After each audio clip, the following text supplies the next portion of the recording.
rendre toute la gloire. Tu es notre Dieu, nous sommes tes enfants. Et je peux appeler, Seigneur, ce qui est en train de se passer là, une sainte convocation. Une convocation solennelle. À laquelle nous avons dit oui. Seigneur, nous voulons que tu nous parles. Nous voulons que, Seigneur, ce que tu as à nous dit reste gravé sur la table de nos cœurs, afin que nous ne soyons pas des auditeurs oubliés. Père, ce que nous avons est très important. Seigneur, aide-nous à comprendre, aide-nous à accepter et aide-nous à avoir soif, éternel Dieu de gloire, de te rencontrer, d'être enlevé. Seigneur, c'est important. S'il te plaît, au nom de Jésus-Christ, bénis ce peuple qui est là, bénis tous ceux qui sont en ligne, qui nous suivent. Je prie que ta grâce repose, Seigneur, sur la vie de chacun.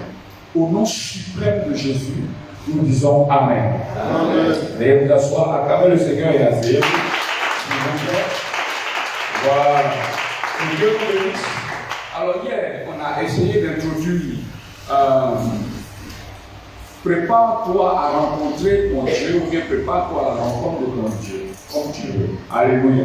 Amen. Et nous avons compris que c'était tellement important, c'était tellement, j'ai envie de dire,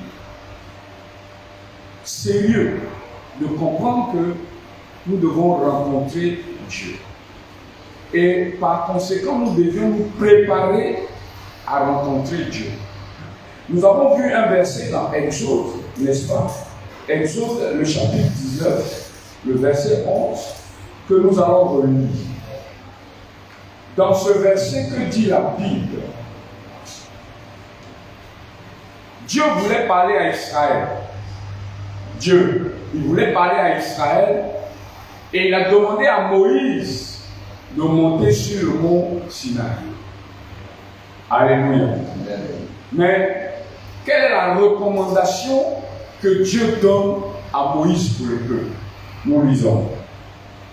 Exode 19, verset 11.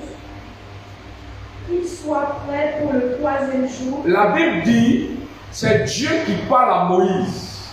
Moïse parle à Israël et dit-leur de faire quoi? D'être prêt pour le 3e jour. Pour le 3e jour. Car le 3e jour, l'Éternel descendra aux yeux de tout le peuple sur la montagne de Sinaï. Ok. Donc l'Éternel a décidé de faire quoi? A décidé de descendre. C'est sur ce mot-là que Dieu parle à Moïse pour Israël.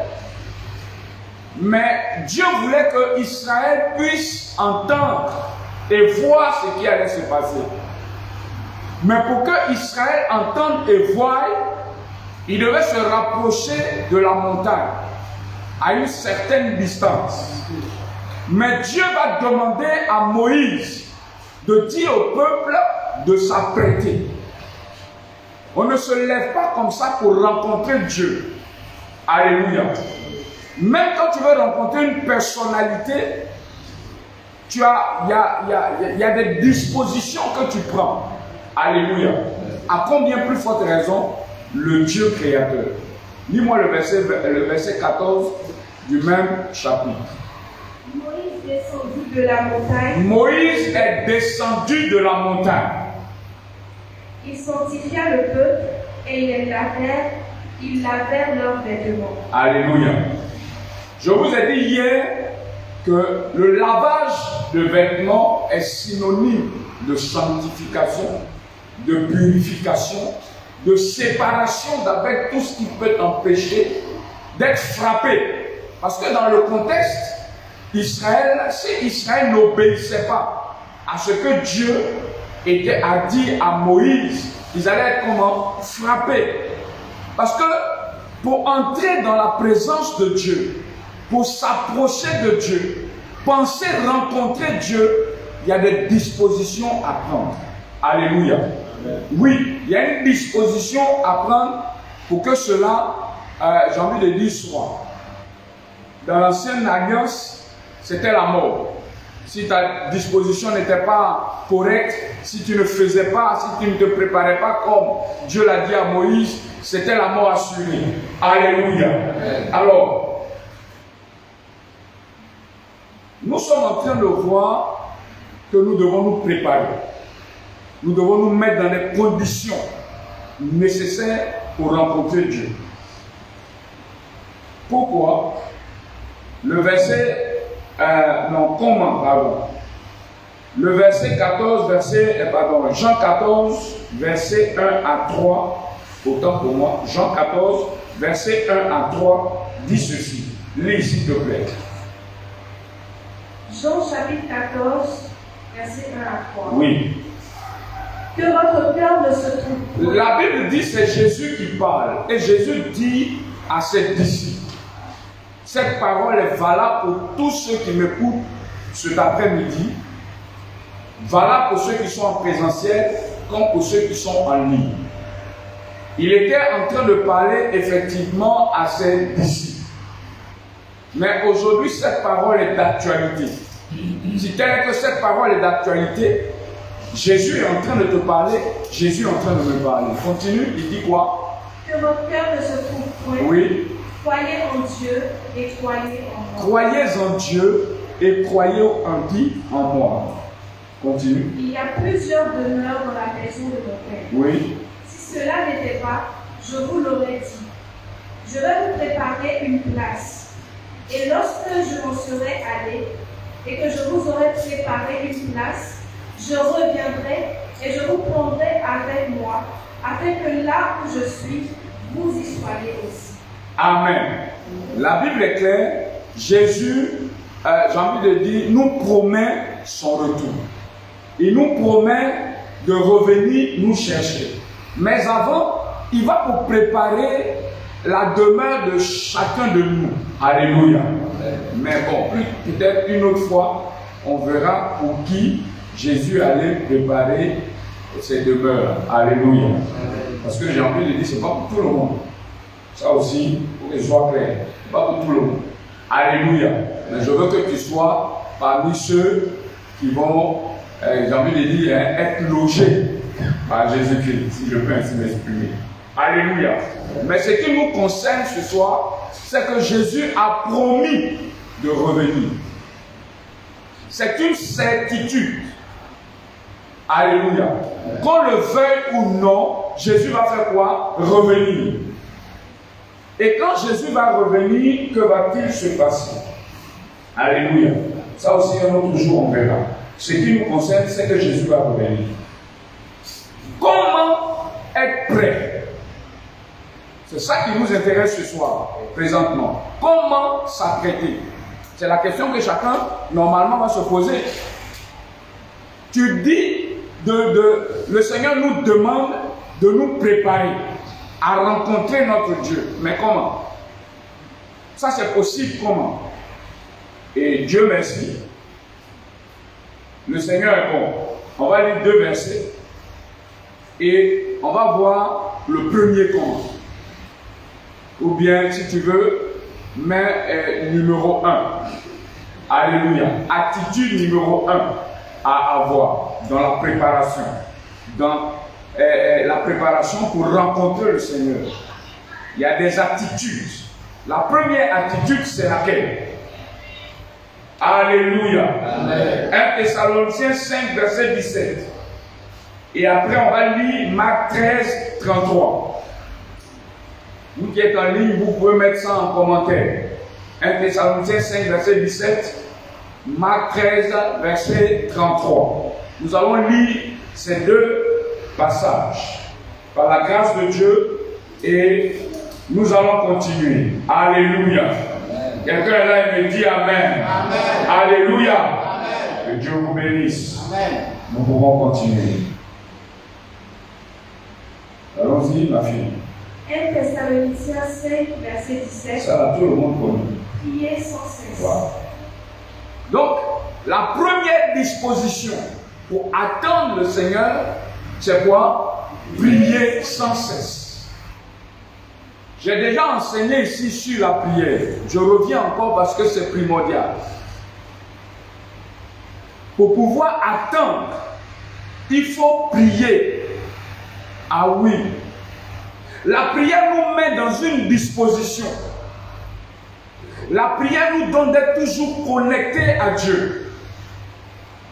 La prière nous donne de triompher de tout ce qui pouvait nous décourager. Alléluia. Lis le deuxième verset. Marc 13, verset 33, Oui. nous dit ceci. Prenez garde. Il dit prenez garde. Veillez et priez, Ah. car vous ne savez quand ce temps viendra. Ah. Il dit quoi? Reprends, pardon. Prenez garde, Oui. veillez et priez, car vous ne savez quand ce temps viendra. Dans ce verset, il y a deux dispositions. D'abord, la première c'est veiller et prier. Il y a deux choses dans ce verset-là. Pour l'instant, c'est veiller et prier qui m'intéresse. Dans la suite de mon enseignement, la deuxième phrase va nous intéresser. Alléluia. Il dit veiller. Ce que le Seigneur est en train de dire, c'est de veiller sur ta vie. Veiller sur ta vie est synonyme de il faut savoir avec qui tu marches. Alléluia. Le Seigneur a dit dans la Bible que si ton bras droit est une occasion de chute, vaut mieux le couper et entrer manchot dans le royaume des cieux que d'entrer en enfer avec tous tes membres. Ça veut dire que si je dois veiller sur ma vie, je dois sélectionner mes amis, mes fréquentations. Ce n'est pas avec n'importe qui je dois marcher. Est-ce que quelqu'un me suit ce soir? Ce n'est pas avec n'importe qui. Je ne dois pas faire de n'importe qui mes amis ou bien mon ami. Car dans 1 Corinthiens 15, verset 33, la Bible dit les mauvaises compagnies corrompent les bonnes mœurs. Alléluia. Il dit veiller.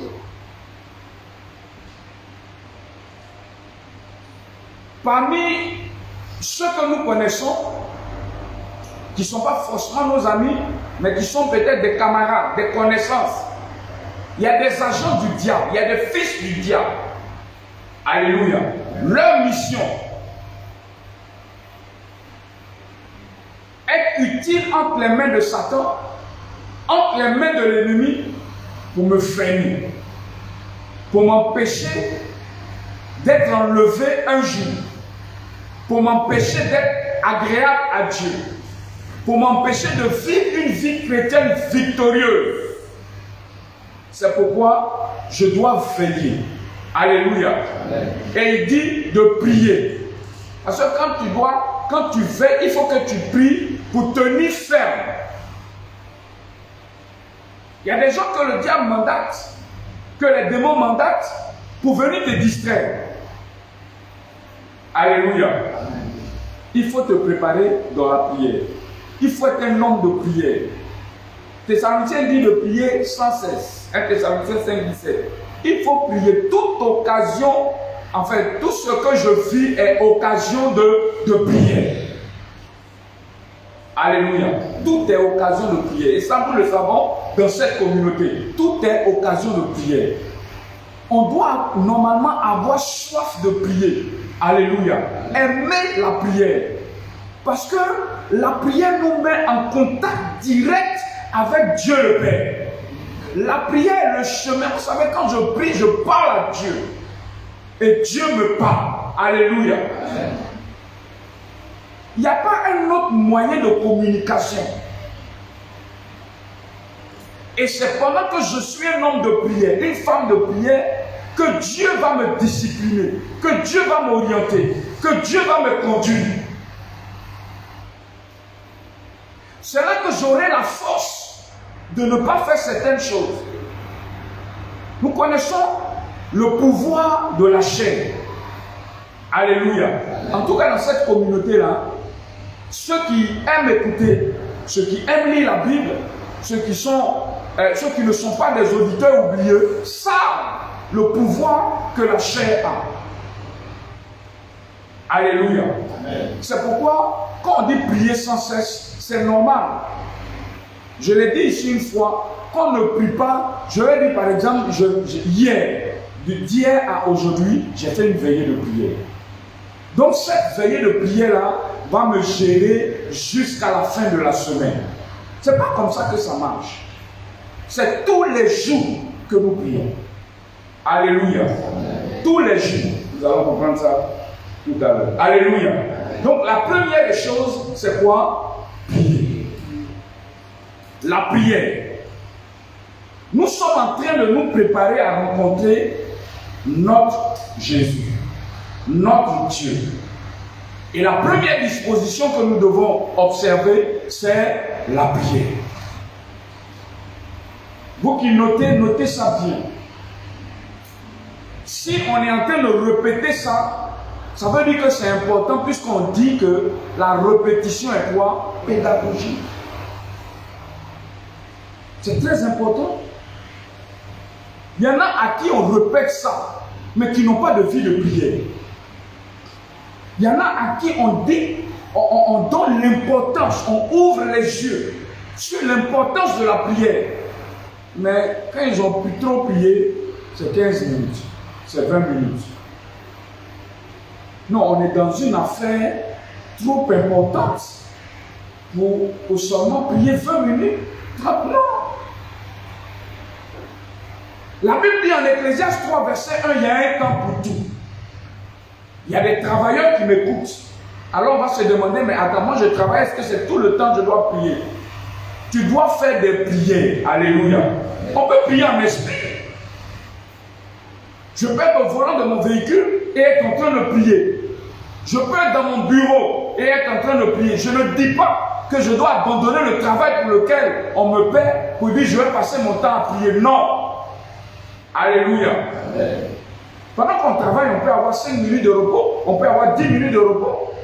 N'est-ce pas? Alors profite-en et parle avec Dieu. Et même pendant que tu es en train de travailler, dans ton cœur, tu es connecté à Dieu. Ton esprit est connecté à Dieu. Alléluia. Voilà ce que le Seigneur nous demande tout simplement. Et ça, ceux qui réussissent, ça sont les hommes spirituels.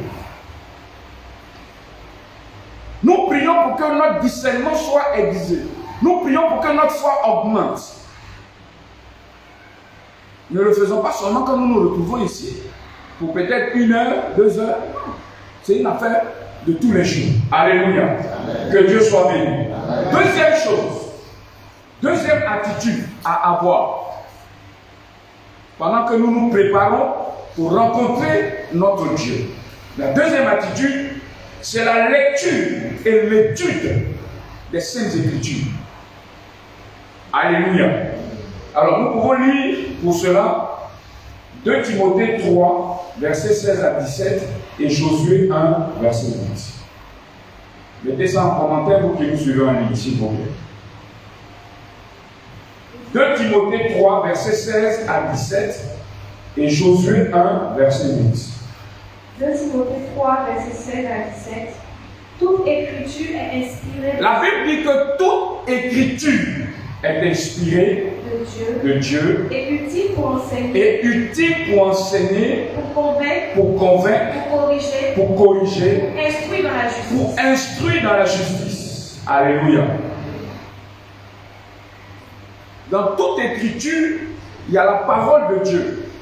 Il y a les écrits des hommes de Dieu, des femmes de Dieu, que Dieu a inspirés. Alléluia. Amen. Nous devons lire et étudier. C'est deux choses différentes. Je lis ma Bible. Dans certaines Bibles, il y a un calendrier de lecture. Alléluia.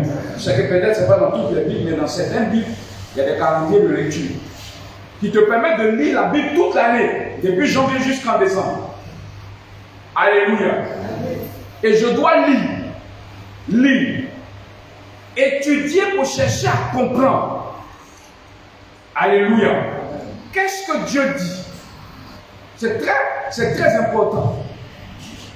C'est de méditer, réfléchir. Tu prends un verset puis tu réfléchis. par l'esprit, par la prière. Qu'est-ce que Dieu veut m'enseigner au travers de ce verset? Alléluia. Amen.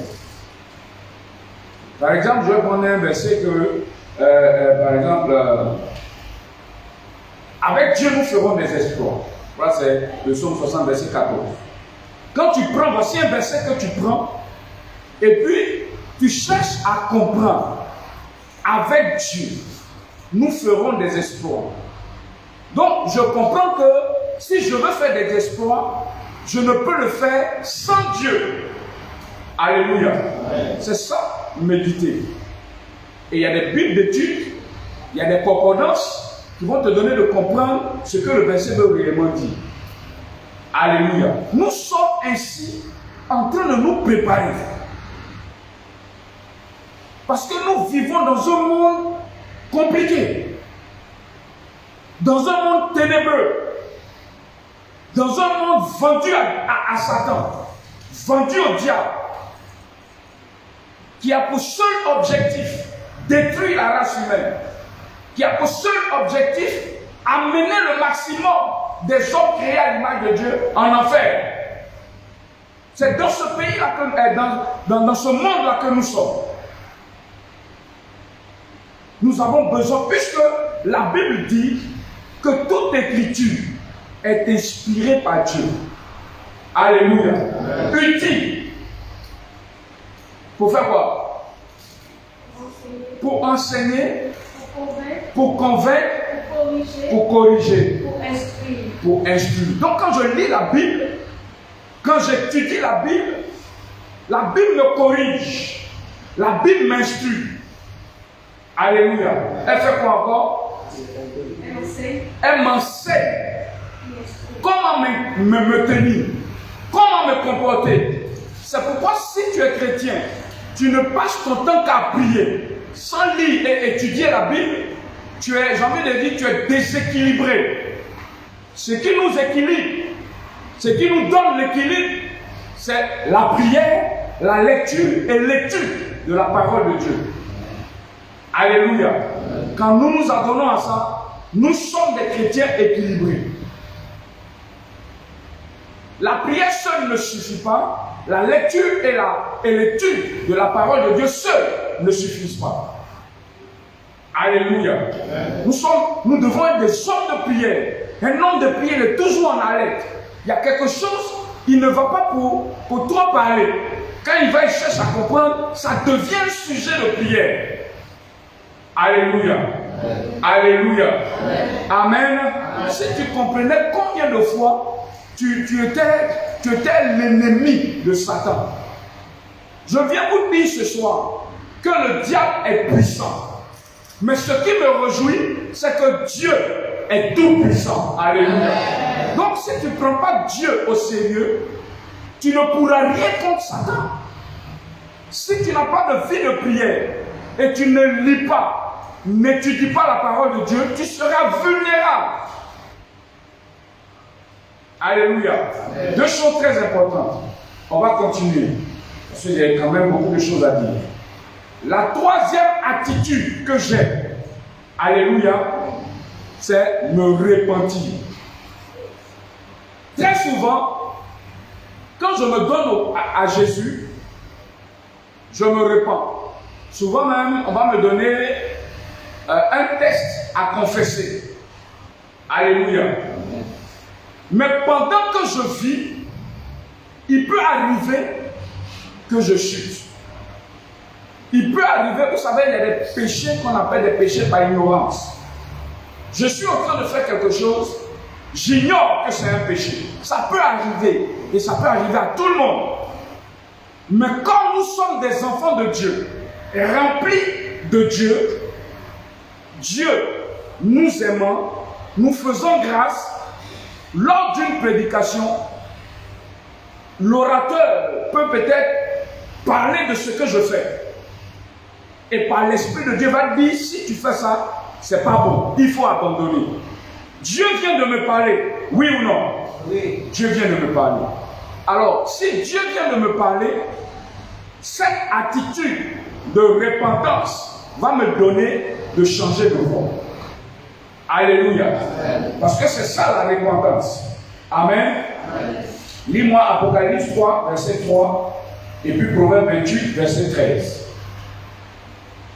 Vous qui êtes en ligne, continuez de mettre ça en commentaire, s'il vous plaît. Que Dieu vous bénisse déjà, que la grâce de Dieu ne vous fasse pas défaut, que la main du Tout-Puissant Dieu vous donne de comprendre ce que nous sommes en train de dire. Vous êtes bénis là où vous êtes. Au nom de Jésus, quelqu'un a dit Amen.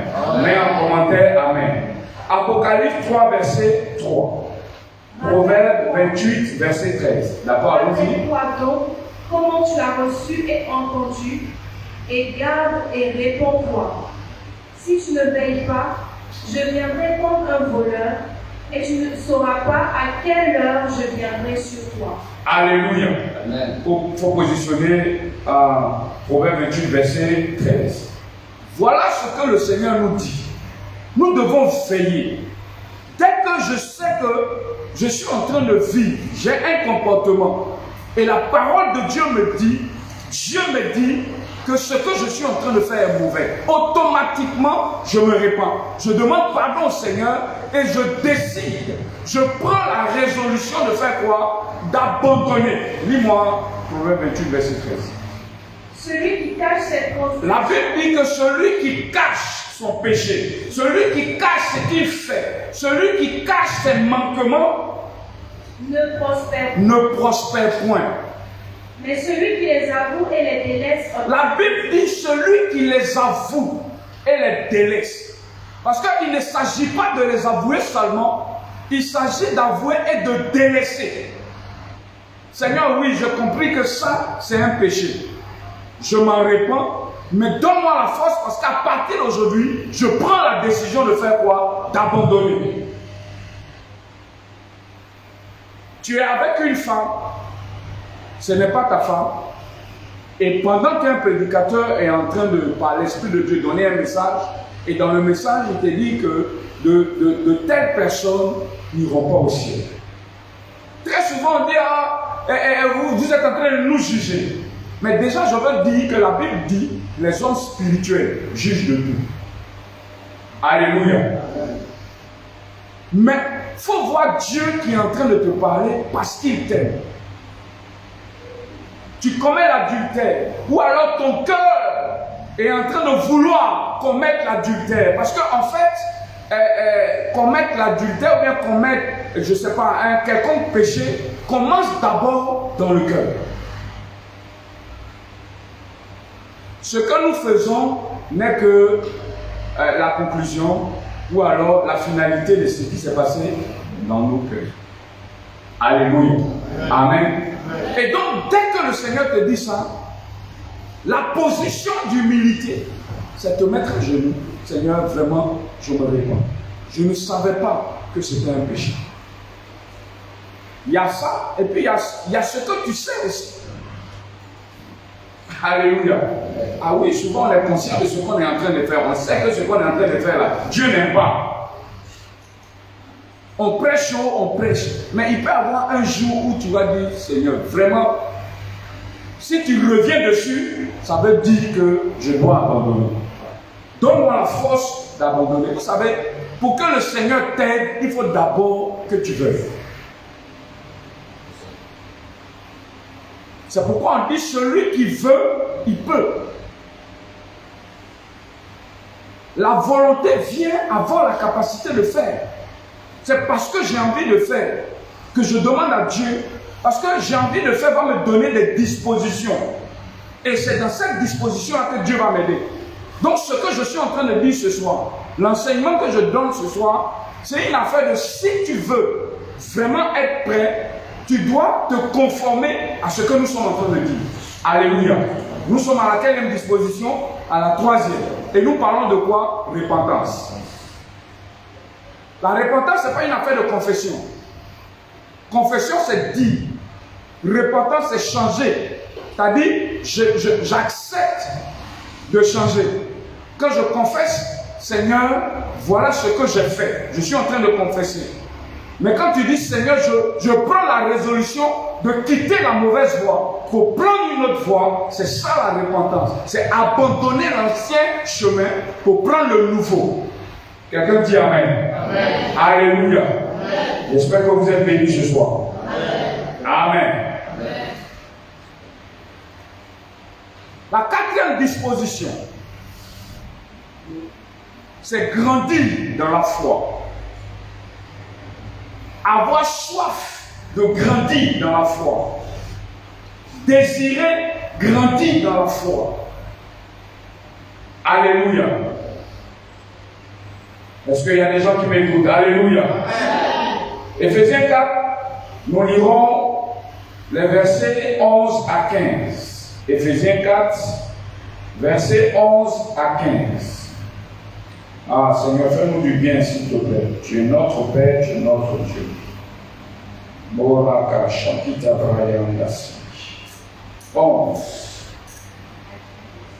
Et il a donné les uns comme apôtres, Oui. les autres comme prophètes, les autres comme évangélistes, les autres comme pasteurs et docteurs, pour le perfectionnement des saints, en vue de l'œuvre du ministère et de l'édification du corps de Christ. D'accord, allons-y. C'est vrai, jusqu'à ce que nous soyons tous parvenus à l'unité de la foi et de la connaissance du Fils de Dieu, à l'état d'homme fait, à la nature de stature parfaite de Christ, afin que nous ne soyons plus des enfants, flottants et emportés à tout vent de doctrine, par la tromperie des hommes, par leur ruse dans les moyens de séduction, mais que, professant la vérité dans la charité, nous croissions à tous égards en celui qui est le chef, Christ. Alléluia. Nous devons avoir soif de grandir comment? Dans la foi. Parce que les temps viendront où des gens viendront nous séduire. Et nous sommes dans ces temps-là. Trop de séducteurs. Alléluia. Trop de séducteurs. Trop de personnes qui disent des contre-vérités. Des apostates. Qui disent des choses qui ne sont pas vraies. Alléluia. Nous devons aimer,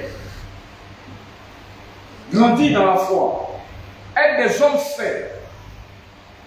C'est pourquoi le Seigneur dit dans Galates, je crois, le chapitre 4, verset 1er, que celui qui est encore un enfant, il ne peut hériter. Celui qui vit comme un enfant est soumis à des tuteurs. Alléluia. Alors, pour lui donner l'héritage, avant de lui donner l'héritage, il faut qu'on voit s'il est grand, s'il est capable de bien gérer. Nous, en tant que chrétiens, on doit avoir soif de grandir. Vous savez, c'est à cause de ça que Dieu nous fait passer par des épreuves, par des expériences. Les expériences que nous vivons donnent à notre foi de grandir. Celui qui n'aime pas les expériences ne grandira jamais. Alléluia. Ah oui, ne grandira jamais. Parce que le Seigneur veut qu'on quitte le stade d'enfant pour parvenir au stade de fils. Ça encore, ça ne dépend pas de Dieu mais de nous. Et nous devons aspirer, désirer, avoir soif de grandir. Alléluia. Parce qu'à des enfants, on ne peut confier ce qui est précieux. On confie ce qui est précieux à ceux qui sont grands. Nous sommes en train d'attendre le Seigneur. Notre foi doit grandir chaque jour que Dieu fait. On doit avoir confiance. Et nous sommes dans une affaire de foi. On ne voit pas Dieu, mais on sent que Dieu est là, par la foi. On ne voit pas Dieu, mais on sait que Dieu est puissant, par la foi. Et moi, en tant que chrétien, je suis en train de vous parler, je suis là parce que j'ai vécu des expériences qui ont donné à ma foi de grandir. Là où je suis, je ne vois pas qui peut venir me dire que Jésus n'est pas Dieu. Et puis même, je vais continuer une conversation avec cette personne. Je ne vois pas qui va venir C'est pourquoi tous ceux, moi, tout le monde me connaît, tout le monde sait dans ma famille que je suis serviteur de Dieu. Mais je laisse même le côté serviteur de Dieu, mais que je suis chrétien. Et que ma foi chrétienne ne va même pas te permettre de me dire, dimanche matin, je t'invite à une réunion. Et puis toi, tu vas espérer me voir à cette réunion dimanche matin. Non. Ça n'a qu'à me coûter ce que ça va me coûter. Parce que quand on est décidé de vivre la foi, il faut accepter les implications. Alléluia. Oui. Moi, j'ai dit et je le redis aujourd'hui encore. Si le travail que tu fais va à l'encontre de quoi? De ta foi chrétienne. Si tu veux grandir dans la foi, tu dois démissionner. Alors, peut-être que ce que je dis est fort. Quelqu'un va se dire là-bas, mais si il démissionne, je mange quoi? Je suis en train de parler de se préparer à rencontrer Dieu.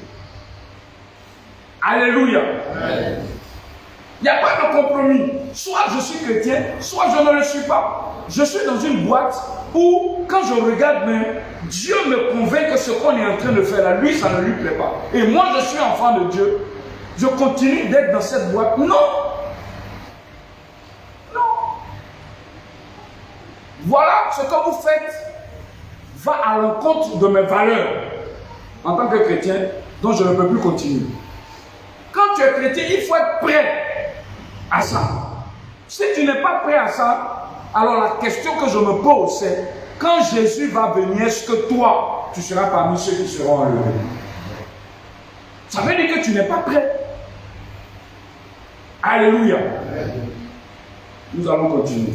Je n'ai pas envie d'aller trop vite en désordre. Alléluia.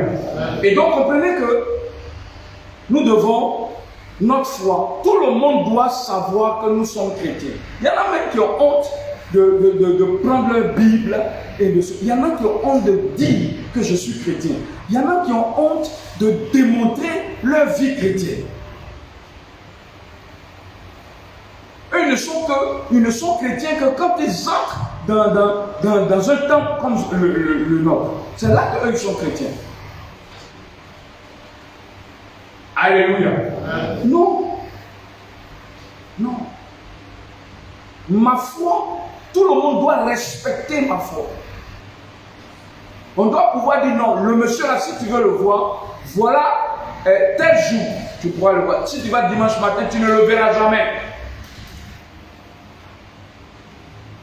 Alléluia. Souvent, très souvent, regarde dans ma voiture, dans la boîte à gants, il y a des médicaments. Parce que je suis un homme, je peux avoir mal à la tête. Ça, ce n'est pas parce que je manque de foi, non. Mais je suis en train de vouloir vous dire que même moi, la maladie ne m'empêche pas de venir à l'église, de venir au temple, de répondre à l'appel de Dieu. Quand je parle de l'appel de Dieu, je ne parle pas de l'appel en tant que Dieu t'appelle pour être pasteur. Non, mais je parle de quoi? Dieu veut que tu ailles faire quelque chose. Tu vas lui dire non, j'ai mal à la tête. Et c'est un prétexte. Il y a des personnes même qui les dimanches, à cause d'une petite migraine, que toi-même tu allais chercher parce que tu as dormi tard. Tu vas te lever le matin, ta tête te fait mal en même temps que tu es couché. Les draps sont sur toi. Bon, toi, tu es quel genre de chrétien? Et tu penses que tu es en train de te préparer à rencontrer Jésus? Moi, j'ai tout.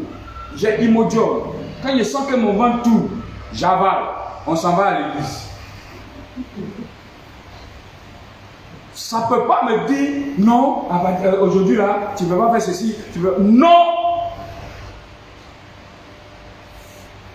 Dis-moi amen, bien. Amen. Le passage qu'elle a lu là, la Bible dit que Dieu a fait don de quoi? À l'église. Dieu a fait don de pasteurs, d'apôtres, de prophètes, d'évangélistes Et puis de quoi encore? Docteur. Pourquoi? Pour le perfectionnement des saints. Ça veut dire quoi? Pour donner aux saints d'arriver, quand on parle des saints, on parle de vous et moi. Un jour, dans mes débuts, quand j'étais encore chrétien, quand j'étais dans ma foi, quand j'étais encore nouveau chrétien, pendant qu'on était en train d'évangéliser, j'étais avec des amis. Et on est arrivé quelque part, et puis on a utilisé le mot bonsoir les saints. Il y a un qui a été choqué. Il dit, nous on n'est pas saints, mais ce sont les Thomas dans la Bible. Les Thomas, comment on les appelle? Les Pierre, les gens, les apôtres, c'est eux qui sont saints. Et on leur a dit, les apôtres dont toi tu parles, ils ne sont pas nés d'un père et d'une mère et d'une vie. Ou bien comme eux sont écrits dans la Bible, quoi.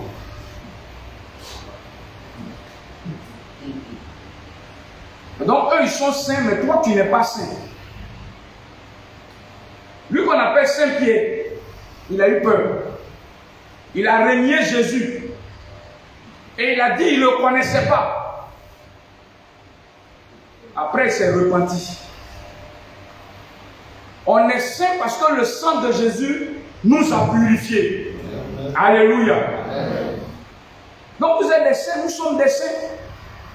Et c'est pourquoi la Bible dit, pour vous donner d'arriver à ressembler à Christ.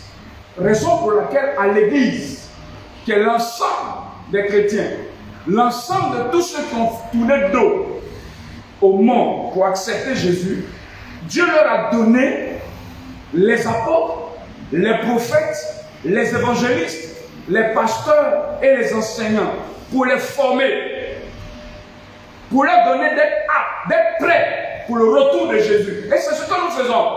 Alléluia. Vous, ce que vous avez à faire, c'est de nous écouter. C'est pourquoi je dis chaque fois que je lis un verset de la Bible, prenez vos Bibles et regardez dedans. Faites comme les Béréens. Pour ceux qui savent lire. Vous qui ne savez pas lire, écoutez bien. Notre travail, c'est de vous donner d'être des hommes faits. Quand on parle d'un homme qui est fait, quand on parle d'un homme c'est une personne qu'on ne peut pas séduire. C'est une personne qu'on ne peut pas tromper. C'est une personne qui ne peut pas, qui n'est pas comme un roseau, qui est stable. C'est ça. Et c'est ce que nous faisons, c'est notre travail. Raison pour laquelle nous venons toujours ici, bon, enfin toujours, c'est pas vrai, mais nous sommes là les dimanches, les mardis, et puis comme aujourd'hui, VSD. Aujourd'hui c'est le deuxième jour du VSD. Et tout ça nous le faisons pour que les saints arrivent à la maturité. Alléluia. Parce que quand on est de nouveau, c'est comme un enfant. On est bébé et petit à petit, on reçoit le lait et jusqu'à ce qu'on soit comme maintenant. Que Dieu nous bénisse. Alléluia. Et donc ça, vous devez comprendre ça. La quatrième et la cinquième, autant pour moi, disposition, c'est annoncer l'évangile ou la bonne nouvelle. Marc le chapitre 16, verset 15 à 16. Pendant que tu es en attente, pendant que tu es en train de te préparer pour rencontrer Jésus, pour rencontrer Dieu, tu dois faire quoi? Tu dois témoigner de ta foi chrétienne. Ça encore, c'est un problème pour certains chrétiens. Normalement, tout le monde doit avoir au moins un enfant spirituel. Au moins un enfant spirituel. Quelqu'un à qui tu as annoncé l'évangile. Quelqu'un qui a accepté de te suivre à cause de ton témoignage. À cause de ce que Jésus a fait. Alléluia. Vous vous souvenez de la femme samaritaine? Vous vous souvenez d'elle au puits de Jacob? Jésus la rencontre. Et puis, c'est une femme c'est vrai, comme tous les hommes, comme tout le monde, vivait dans une situation un peu complexe. Donc, elle parle avec Jésus, elle converse avec lui, et Jésus lui donne une révélation, en lui disant, va me chercher ton mari. Elle dit, je n'ai pas de mari. Il dit, en cela, tu as dit vrai. Parce que celui-même avec lequel n'est pas ton mari, elle a été bouleversée. Alléluia. Et quand elle a été bouleversée, qu'est-ce qu'elle a fait? La Bible dit, elle a laissé sa cruche. Et elle est allée au village. Et quand tous les villageois l'ont entendu, tellement ce qu'elle disait était trop fort, ils sont tous sortis. Et Jésus a pu leur parler. Et je crois que la Bible dit que Jésus a séjourné à Samarie en cette époque. Lui. Marc 15, verset 16 à 15. Puis il leur dit, allez par tout le monde et prêchez la bonne nouvelle à toute la création. Celui qui croira et qui sera baptisé sera sauvé, mais celui qui ne croira pas sera condamné. Amen. Ce que nous on a à faire, c'est d'annoncer. Il dit allez annoncer. C'est Marc, le chapitre 16, verset 15 à 16. Marc. J'ai envie de dire, c'est impératif que je sois chrétien.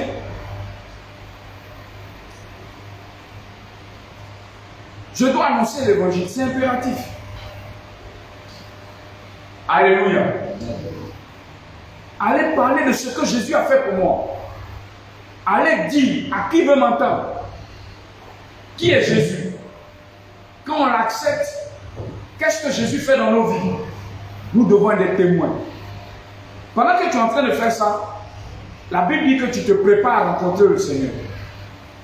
Ce que je suis en train d'enseigner, c'est ça. Je me prépare à rencontrer le Seigneur en prêchant, en témoignant de la puissance de Dieu. J'ai des dons spirituels, je dois me laisser utiliser par Dieu pour convaincre, pour donner à tous ceux qui sont encore dans les ténèbres que Jésus est la lumière. Alléluia. C'est très important. Je dois me laisser utiliser par Dieu. Je suis ici en train de me préparer pour faire quoi? Pour rencontrer mon Dieu, pour rencontrer le Seigneur. C'est très important d'évangéliser, s'il vous plaît. Que cette année ne finisse pas, que tu n'aies eu un seul enfant spirituel. Moi, je ne te demande même pas deux, je ne te demande pas trois. Un. Et que tu viennes le présenter au Seigneur. Que tu viennes dire, Seigneur, voilà, tu m'as fait grâce, voilà un enfant que j'ai pu mettre au monde. Alléluia. Amen. Ça aussi, ça prouve que tu es un chrétien mature. Parce que les hommes matures, eux tous, ils ont des enfants. Quand une femme est mature, quand elle n'a pas d'enfant, c'est un problème. Quand elle est mariée, elle n'a pas d'enfant, c'est un problème. Un homme aussi, c'est un problème. C'est aussi un problème quand tu nais de nouveau, tu grandis, tu as 20 ans de conversion et que tu n'as aucun enfant spirituel. Tu as 30 ans de conversion, tu n'as pas d'enfant spirituel. Tu es stérile. Il faut que tu sois délivré de cette stérilité. Dis-moi Amen. Amen. Je te délivre de cette stérilité au nom de Jésus-Christ. Ah oui, je prie qu'après cet enseignement-là, que tu sois révolutionné pour avoir des enfants spirituels. Dis-moi Amen bien. Amen. Alléluia. Amen. Dis Amen bien. Amen. Il faut crier Amen. Amen. On est en train d'entrer dans le dernier semestre. Donc en décembre, je dois voir ton enfant spirituel. Amen. Voilà, tu es béni. Amen. Tu es béni aussi. Amen. Alléluia. Amen. Nous sommes en train de voir les attitudes de préparation. La sixième attitude, ne pas se laisser submerger par le monde. Oh mon Dieu. Ne pas se laisser submerger. Ça veut dire quoi? Ne pas te laisser engloutir, noyer. Ma fille, lis-moi 1 Jean, chapitre 2, verset 15. 1 Jean chapitre 2, verset 15. N'aimez point le monde, il dit, n'aimez point le monde, ni les choses qui sont dans le monde. ni les choses qui sont dans le monde. Continue. Si quelqu'un aime le monde, l'amour du Père n'est point en lui. Alléluia. Quand l'amour du monde est dans ton cœur, tu es vulnérable. Alors les choses du monde t'intéressent. Alléluia. Amen. Vous savez, je vais vous dire quelque chose. L'homme est fait de 3 parties, n'est-ce pas? Quoi? Le corps, l'âme, l'esprit. Ou bien, peu importe, l'esprit, l'âme, le corps, peu importe. Vous savez que l'âme est le produit de l'esprit en contact avec le corps. Alléluia. C'est pourquoi nous savons que nous sommes des esprits vivant dans un corps, ayant une âme.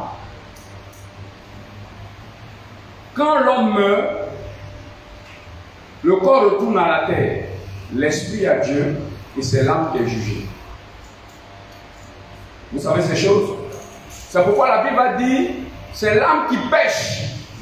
On n'a pas dit c'est l'esprit qui pêche. On n'a pas dit c'est le corps qui pêche. Mais on dit c'est l'âme qui pêche, c'est elle qui mourra.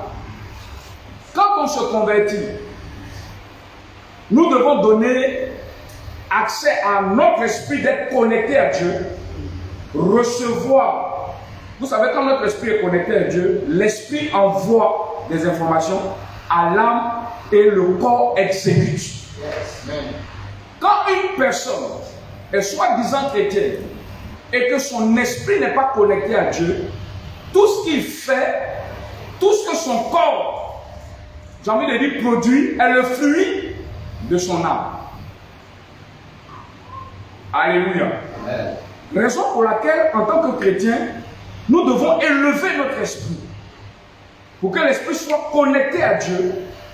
C'est pourquoi quand on est de nouveau, on appelle ça une nouvelle naissance, mais c'est une naissance spirituelle. Ça veut dire que ton esprit sort des ténèbres pour être connecté à Dieu.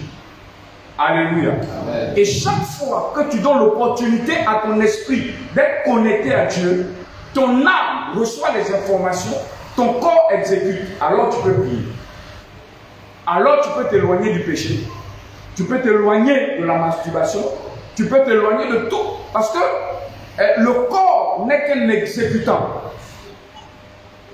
Je ne sais pas si vous me comprenez. Le corps exécute ce que soit l'esprit communique à l'âme et l'âme communique au corps. Ou alors le corps exécute tout simplement ce que l'âme lui communique. Quand notre esprit n'est pas régénéré, l'âme a, j'ai envie de dire, le pouvoir sur l'esprit et sur le corps. C'est pourquoi on voit certains chrétiens qui sont charnels. Un chrétien qui est charnel, ça veut dire que ton âme a pris le dessus sur ton esprit. Alléluia.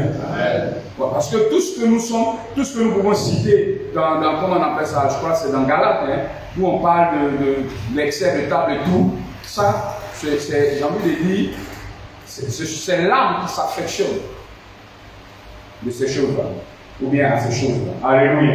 Amen. Que Dieu nous bénisse. Amen. Alors, ce que la Bible dit, c'est ne pas se laisser submerger par ce que l'enseignement dit, c'est ne pas se laisser submerger par les choses du monde. Nous ne devons pas courir après les choses du monde. Dieu le Seigneur a dit, vous savez, Dieu connaît ce dont nous avons besoin. Dis-moi Amen simplement.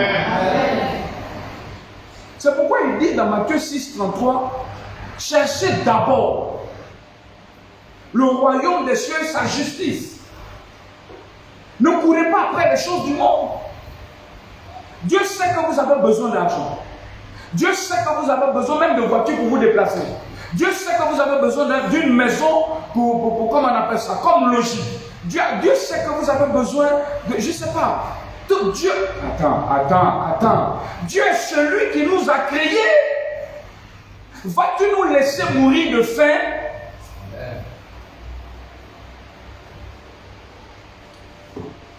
nous aime trop. Dieu même, il t'aime plus que toi, tu penses t'aimer. Dieu t'aime plus que ça.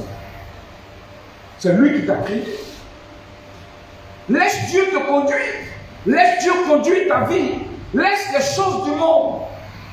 Quand on parle des choses du monde, je vais vous expliquer, peut-être que tu ne comprends pas. On dit les choses du monde, quelqu'un va se dire, mais lui-même qui parle, il a une voiture, ce sont les choses du monde. Mais moi, je n'ai pas couru après ça.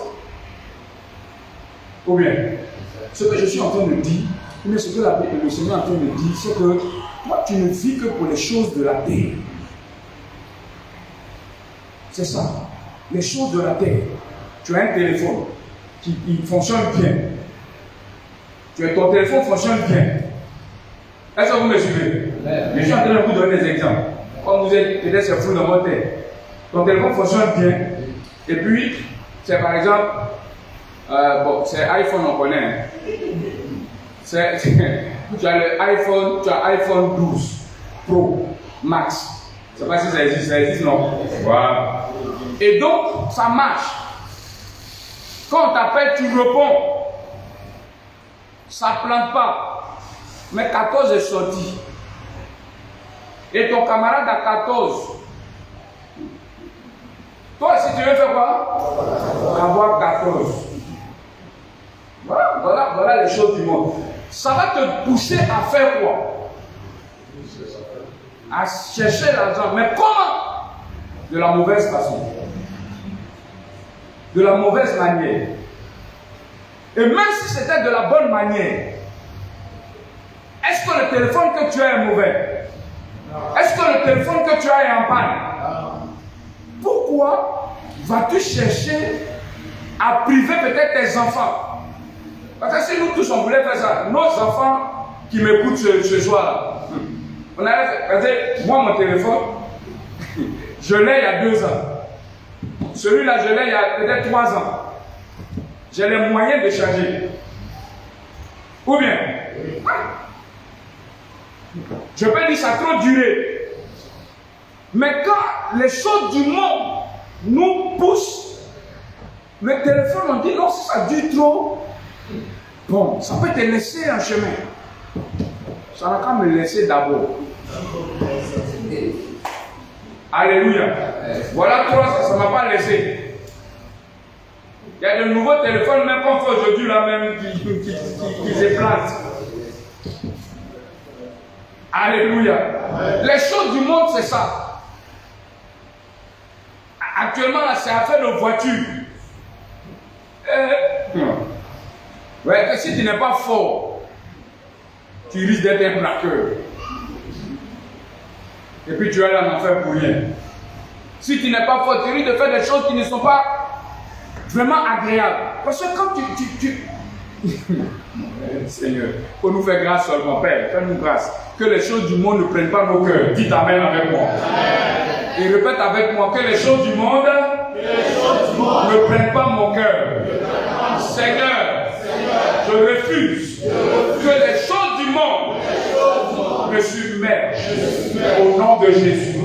Amen. Si dans ta destinée, tu vas avoir des choses, j'ai envie de dire, de grandes maisons, tout ça, Dieu lui-même va faire ça. Si dans ta destinée, il n'y a pas ça, il faut laisser tranquille. Alléluia. Ok, je veux finir parce que le temps est en train de partir, il faut que je finisse. Amen. Amen. Maintenant, la 7e chose, et puis après, je vais vous parler de pourquoi se préparer à rencontrer. Là, je ne vais pas durer. La 7e attitude à avoir. N'oublie pas d'où tu viens. Tu es d'où? Es-tu de la terre ou du ciel? Là est la grande question. Ma fille, lis-moi 1 Pierre, le chapitre 2, verset 11. Philippiens 3, 20 à 21. 1 Pierre, mettez ça en commentaire pour que nous suivions en ligne, s'il vous plaît. 1 Pierre, le chapitre 2, verset 11. Bien-aimé. Il dit bien-aimé. Je vous exhorte. Ah, il dit je t'encourage, je t'exhorte. Comme étrangers et voyageurs sur la terre, à vous abstenir des convoitises charnelles qui font la guerre à l'âme. Est-ce que vous voyez ce que la Bible dit? La Bible t'appelle bien-aimé. Alléluia. Pierre dit bien-aimé. Il faut voir que tu es un étranger, un voyageur sur la terre. Ça veut dire que tu viens du ciel. Tu ne viens pas de la terre. Tu n'es pas de la terre. C'est vrai que tu vis sur la terre, mais tu n'es pas de la terre. Alléluia. Tu es de passage de la terre vers le ciel. Donc, il ne faut pas te comporter comme si la terre était ton point de chute. Est-ce que quand tu es étranger dans la maison de quelqu'un, tu fais ce que tu veux? Est-ce que tu te comportes comme tu veux? Tu respectes les règles de la maison. Sinon, si tu ne fais pas attention, c'est à minuit moins 5, on va te chasser. Alléluia. Il dit, vois-toi. Il te dit, tu es un étranger. Il est en train de parler aux chrétiens. Quand il dit bien-aimé, il ne parle pas à tout le monde. Il parle à ceux qui sont ses frères dans la foi. C'est à nous qu'il parle en disant bien-aimé. Nous sommes des voyageurs, des étrangers sur la terre. Et donc nous devons nous abstenir de beaucoup de choses. Philippiens 3, verset 20. Philippiens 3, verset 20. Oui. Mais notre cité à nous est dans les cieux. On dit notre cité à nous est où ça? Est dans les cieux. À Angré. Ou bien à Yopougon. Aux États-Unis. À Manhattan. Dans les cieux. Nous nous accordons aussi comme sauveur le Seigneur Jésus-Christ. Notre cité est dans les cieux, d'où nous nous attendons qui? Notre Seigneur. Donc ça veut dire que tu n'es pas d'ici. Ne te comporte pas comme quelqu'un qui est d'ici. Alléluia. Amen. Ça, il y en a plusieurs, mais moi j'ai trouvé 7 que je t'ai donné. Maintenant je vais dire pourquoi se préparer à rencontrer le Seigneur. Pourquoi tu dois te préparer à rencontrer le Seigneur. Alléluia. Là c'était comment? Et puis je t'ai montré les états, comment on appelle ça? Comment je vais dire ça? Les attitudes, merci. Maintenant, je te dis pourquoi. 1. Parce que Jésus va revenir, c'est une certitude. Ça, on a déjà vu. Pas besoin de m'attarder dessus. Jean 14, verset 1 à 3. Ça, on a déjà vu. Jésus va revenir. Je suis en train de vous dire pourquoi nous devons nous préparer. La première des choses que tu dois savoir, c'est que Jésus revient, c'est une certitude. Ce n'est pas une femme. Ce n'est pas pour te donner d'avoir un bon comportement. Ce n'est pas pour te donner d'être bon, un bon mari ou bien une bonne femme. Non, ça n'a rien à voir. Jésus revient bientôt. Ça, c'est une certitude. Et hier, je vous ai dit, il y a des événements précurseurs. Des événements qui annoncent sa venue. Que nous sommes déjà en train de vivre. Alléluia. Deuxième raison. Parce que personne ne sait ni le jour, ni l'heure. Luc le chapitre 12, verset 40. Lis ça rapidement. J'ai déjà fini. Luc 12, verset 40. Vous aussi, tenez-vous prêts. Il dit vous aussi, tenez-vous prêts. Car le Fils de l'homme viendra à l'heure où vous n'y penserez pas. Donc, ne vivez pas comme vous voulez. Ne croyez pas aux histoires de tu vas vivre et puis quand tu vas mourir, on va prier pour toi. Il ne faut pas croire à ça.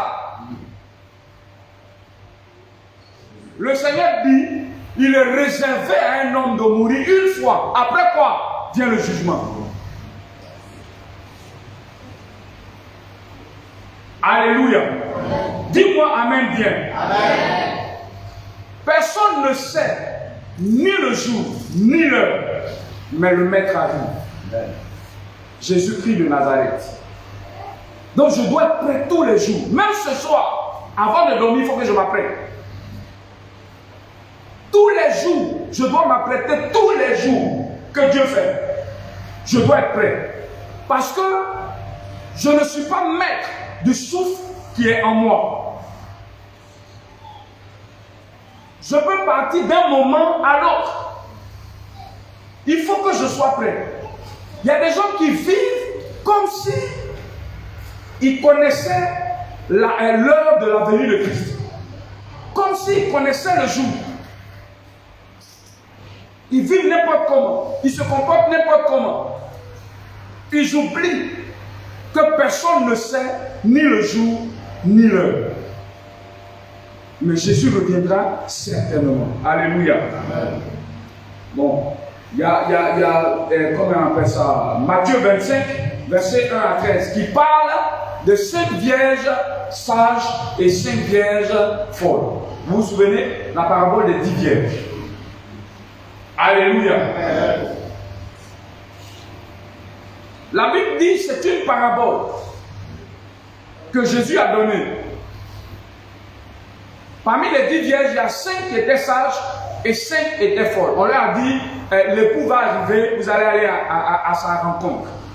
Et il se trouve que l'époux a tardé. Alléluia. Amen. Et pendant qu'elles attendaient, qu'est-ce qui s'est passé? Elles se sont assoupies. Les 5 sages ont pris de l'huile pour la lampe. Les folles, elles disent, oh, et il va venir même. Ou bien il va venir, mais ce n'est pas maintenant. Oui, c'est ça le langage. Quand on dit Jésus revient bientôt, il y en a même qui prennent pour plaisanter. Ce n'est pas bientôt de Jésus là. Ce n'est pas quand on dit Jésus va revenir bientôt là. Frère, Jésus va revenir. Dites-moi Amen. Amen. Mais en même temps, toi tu ne sais pas quand tu vas mourir. Parce que si tu es mort, Jésus est revenu pour toi. Et il y a 2 endroits où on va. Quand tu meurs en Christ, tu vas dans le séjour d'Abraham. Quand tu meurs sans Christ, tu vas dans le tourment. Et on leur a dit, l'époux arrive, tout le monde s'est réveillé. Maintenant, il y a un chemin de là où elles étaient jusqu'à trouver l'époux. Donc, elles ont commencé à marcher. Elles ont commencé à arriver au bon milieu. D'autres lampes se sont éteintes. Vous n'avez pas d'huile à nous donner. Non, non, non. Il n'y en a pas assez pour vous et nous. Pas qu'il n'y en avait pas pour elles. Mais on ne partage pas. Il y a des choses qu'on ne partage pas. Amen. On ne partage pas le Saint-Esprit. Chacun de nous conserve le Saint-Esprit. Dis-moi Amen. Amen. Même si tu es ma femme, même si je suis ton mari, tu es mon enfant, le Saint-Esprit qui est en moi là, je ne veux pas le partager avec toi. C'est impossible. Et donc quand le Saint-Esprit est attristé en toi, comment tu vas faire pour qu'il se réveille? Ça dépend de toi. Mais elles avaient le nécessaire, l'huile. Alléluia. Amen. Et pendant qu'elles sont allées chercher l'huile pour mettre dans leur lampe, les 5 qui étaient sages sont entrés. On a fermé la porte de la salle des noces. Donc elles sont venues, bou. On est venus, nous aussi on est. Oh. Quand vous lisez la Bible, est-ce qu'il faut me lire le verset 13? Tu es dessus, non? Oui. Toi, tu es une bonne fille. Puisque vous ne savez ni le jour ni l'heure. Non, il faut lire où on a fermé la porte à leur narine. Pendant qu'elles allaient en acheter, l'époux arriva.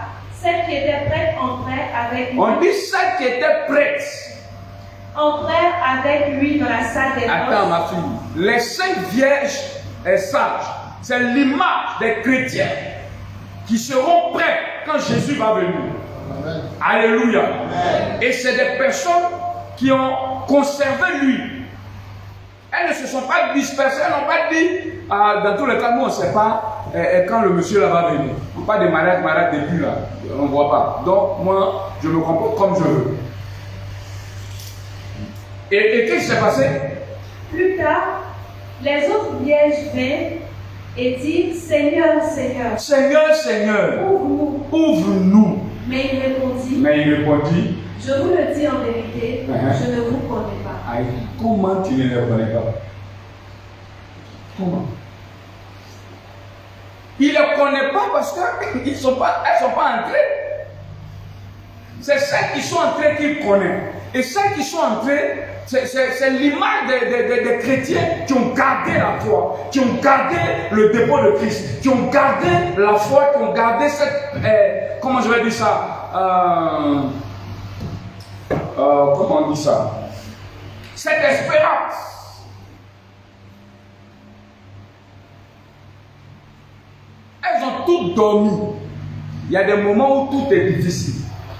Il y a des moments où la vie chrétienne, j'ai envie de dire, c'est difficile. Mais elles n'ont pas abandonné. Alléluia. Que Dieu nous bénisse. Amen. Amen. Le temps. Bon, c'est la dernière chose que je dis et puis on a fini. Parce que le diable, la troisième raison pour laquelle nous devons nous tenir prêts. Pourquoi se préparer à rencontrer Jésus? La première chose, c'est que Jésus va revenir certainement. Deuxième, parce que personne ne sait ni le jour ni l'heure. La troisième, dans 1 Pierre, le chapitre 5, verset 8, la Bible dit ceci. Le diable, votre adversaire, il fait quoi? Il rôde et il cherche qui il va détruire. Comprenez par destruction qui va empêcher d'être prêt pour l'enlèvement. Ah oui, c'est ce qu'il va faire. Il va te distraire, tu seras occupé à autre chose. La Bible dit qu'il rôde. Et il cherche. Il cherche. Qui va détruire? Alléluia. C'est pour cette troisième raison que nous devons nous apprêter. Et c'est la raison même, j'ai envie de dire, trop importante. Parce que le diable, la personne ne peut l'empêcher de rôder. Lui, il s'organise, il tourne, il cherche. Dès qu'il y a une faille, il frappe. Que le Seigneur nous aide. Ce sont ces quelques paroles-là que Dieu a mis en mon cœur pour nous donner de comprendre que Jésus arrive bientôt et nous devons nous préparer. Parce que quand Jésus va venir, la Bible dit que ceux qui sont morts dans la foi vont ressusciter et ils vont revêtir un corps glorieux qui leur permettra d'être enlevés. Et ceux qui sont sur la terre, qui eux peut-être ne seront pas morts, parce que à l'avènement de Christ, il y en a qui seront encore sur la terre. Je ne sais pas, mais il y en a qui seront encore sur la terre. Et la Bible dit, tous seront enlevés. Alléluia. Que Dieu nous bénisse. Que Dieu nous aide à comprendre ces quelques paroles. Nous allons prier le Seigneur.